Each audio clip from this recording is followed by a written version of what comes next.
अस्सलामुअलैकुम my dear students. तो exercise 3.2 के दो क्वेश्चन रह गए थे। एक्सरसाइज 3.2 के दो क्वेश्चन नंबर 9 और 10। तो आज के इस लेक्चर में मैं क्वेश्चन नंबर 9 और 10 करवाऊंगी। तो इस क्वेश्चन में ये है, in a river speed v of a water on the surface is directly proportional to the height.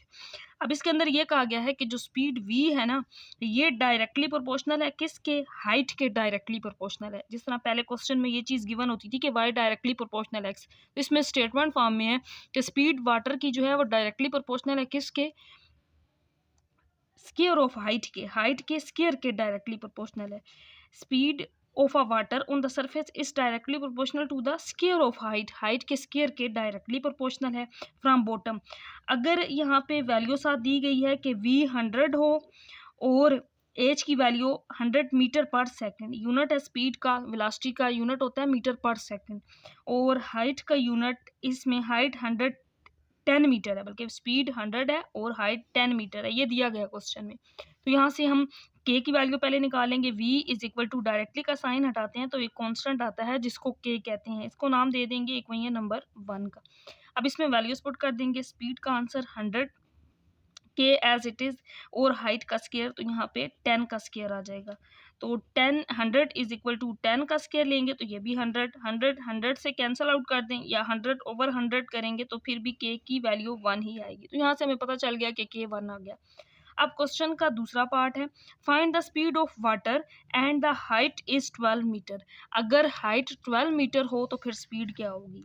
अगर हाइट 12 मीटर हो तो फिर स्पीड क्या होगी, ये फाइंड करनी है। और k की वैल्यू हम ऑलरेडी फाइंड कर चुके हैं जो कि 1 है।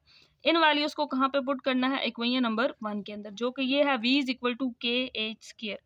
v is equal to k h square, यहाँ पे v फाइंड करना है, v as it is, k की वैल्यू 1 और h की वैल्यू 12 है तो 12 का स्क्वायर ले लेंगे। तो 12 का स्क्वायर होता है 144।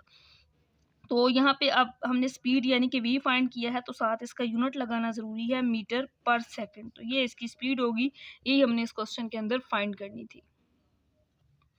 इसके बाद नेक्स्ट क्वेश्चन नंबर 10 है, इफ़ 15 पीपल प्रोड्यूस 50 आइटम्स। तो ये एक न्यूमेरिकल प्रॉब्लम, जिस तरह वर्ड प्रॉब्लम है इस तरह है कि 15 लोग हैं, वो 50 आइटम तैयार कर रहे हैं।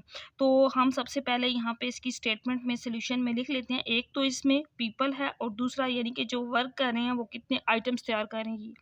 तो 15 लोग हैं, वो कितने आइटम्स बना रहे हैं? वो 50 आइटम्स बना रहे हैं। इसके बाद ये कहा गया, how many people are needed. People कितने होंगे, कितने लोग होंगे अगर वो 250 आइटम्स तैयार करें। तो इस क्वेश्चन के अंदर जो डाटा गिवन था वो लिख लिया है। अब हमने देखना है कि ये डायरेक्ट है, डायरेक्ट प्रोपोर्शन है या इनवर्स। वैसे ये हम क्वेश्चन अभी ये जो एक्सरसाइज है डायरेक्टली प्रोपोर्शनल वाली कर रहे हैं, तो होगा ये डायरेक्ट प्रोपोर्शन। लेकिन कैसे कि 15 लोग हैं, 50 आइटम तैयार कर रहे हैं, आइटम बढ़ेंगे तो ज़ाहिर है लोग भी बढ़ेंगे। और डायरेक्ट प्रोपोर्शन ये होता है कि जब एक वैल्यू बढ़े तो दूसरी वैल्यू भी बढ़ती है, अगर एक कम हो तो दूसरी भी कम होती है, ये होता है डायरेक्ट प्रोपोर्शन। 15 लोग हैं, वो 50 आइटम तैयार कर रहे हैं, अगर 250 आइटम तैयार किए जाएँ तो फिर लोग भी ज़्यादा होंगे। तो ये वैल्यू जब बड़ी है तो लोग भी बढ़ेंगे। तो दोनों का साइन या अपवर्ड या डाउनवर्ड अपनी मर्जी से लगा सकते हैं, लेकिन सेम साइन लगाना है। तो अब ये वैल्यू नीचे से ऊपर है तो x/15 आ जाएगा, ये वैल्यू भी नीचे से ऊपर की तरफ है तो 250/50 आ जाएगा। तो अब इसको सिंप्लीफाई कर लेंगे। x/15 इज इक्वल टू 0, 0 से कैंसिल आउट, 5 5 are 25, तो यहाँ पे 5 और नीचे 1 रह गया। तो अब इस वैल्यू को सिंप्लीफाई करते हैं, क्रॉस मल्टीप्लाई कर देंगे, x is equal to x 1 x आ जाएगा और 15 × 5। तो 15 को 5 से जब मल्टीप्लाई करेंगे तो आंसर आ जाएगा 75। 15 को जब 5 से मल्टीप्लाई करते हैं ना तो इसका आंसर 75 आ जाता है।